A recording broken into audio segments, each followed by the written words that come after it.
Zorčič, kako pa vi vidite obnašanje Desusa, je še, oziroma imamo še koalicijo ali samo še na papirju? Jaz mislim, da je preuranjeno vleči kakršnekoli zaključke po včerajšnjem odboru. Rezultat glasovanja je posledica več okoliščin, po eni strani je dejstvo, da gre za manjšinsko vlado, torej za vlado, ki nima večine v parlamentu, tako da so ta presenečenja pravzaprav na nek način pričakovana.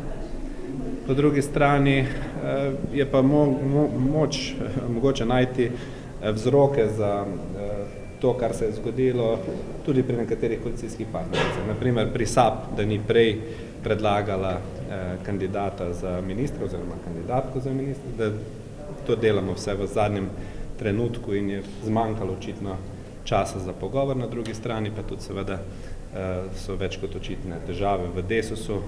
Težko ocenim posledice česa so, ali gre to za kakšno nesoglasje pred prihajajočim kongresom in nesoglasja med gospodom Merjavcem in Pivčevo, ali gre za kaj drugega. Gospod Bratušek pravi, da če bi kandidatka ne uspela, ne bila izvoljena, da bi bila to nekakšna nezaupnica predsedniku vlade, da bi na njegovem mestu odstopila v tem primeru. Kaj vi menite? Jaz se s tem ne strinjam, glede na to, kar sem povedal, da bi bilo to tajna izvolitev splet večjih okoliščin, od katerih nekatere odpadajo tudi na stranko SAB, to je, da so toliko časa čakali z predlaganjem kandidata oziroma kandidatke za ministrico. Če ne bi bila izvoljena, imamo še to vlado? Zagotovo bo prvo vprašanje, najprej bo treba analizirati, zakaj ne bi bila izvoljena. Če bodo manjkali glasovi Desusa, se moramo najprej vprašati, ali so oni še v koaliciji. Ne zdaj iskati kakršnih koli drugih razlogov. Zaveza vseh koalicijskih partneric je seveda, da dajo glasove tam, kjer je pač to potrebno za konstituirane vlade, in če bo Desus tu odigral neko svojo igro, potem je to vprašanje, ali obstaja še koalicija ali ne, vprašanje za njih. Kako pa vidite raven včerajšnje razprave? Jaz imam, ampak to lahko povem svoje osebno stališče, občutek imam, da se je dotikala vsega drugega, samo tistega ne, česar naj bi se.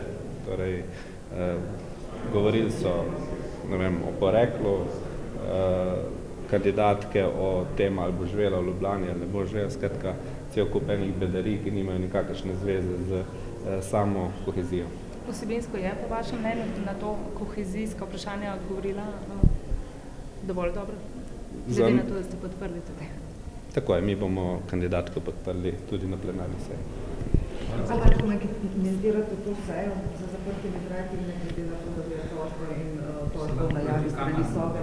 Ja. Tožba, ovadba in pa tale seja. Mi smo, SMC je zagovornica, mi smo tudi podprli idejo, da se seja zapre za javno, zaradi tega, ker se mi kot Slovenija velikokrat sramotimo s tem, da javno razpravljamo o zadevah, ki jih vse države obravnavajo kot tajne, mi pa delamo iz njih veliki šov. Kot sem že rekel, tajne službe v drugih državah prisluškujejo, pri nas pa gledajo tretji program RTV-ja in vse vidijo. Še komentar na tožbo Drevikova, torej tista, ki naj bi bila najbolj odgovorna pri teh prisluhih arbitraža, vas toži, torej celoten parlament, Sova pa je tudi naznanila ovadbe Knosa koaliciji. Ja, oboji jim predlagajo, da se ukvarjajo s svojim poslom.